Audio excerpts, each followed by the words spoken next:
कबू धनी लेला दिला पूरा झरिया नहीं नहीं करा तू तभी गड़ी जात भाई रखवाली हमरा के नहीं बोली चली समियाना में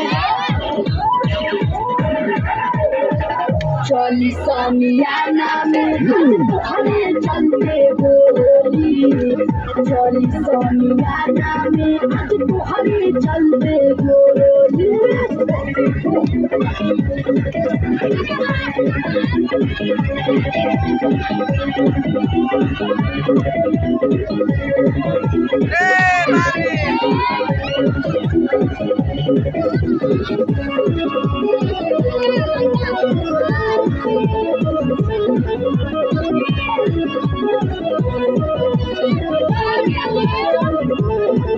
कमर तुहार पीछे नजर दिल कैले बचोरी हो गजरा के भाग के जान मार कर मुझे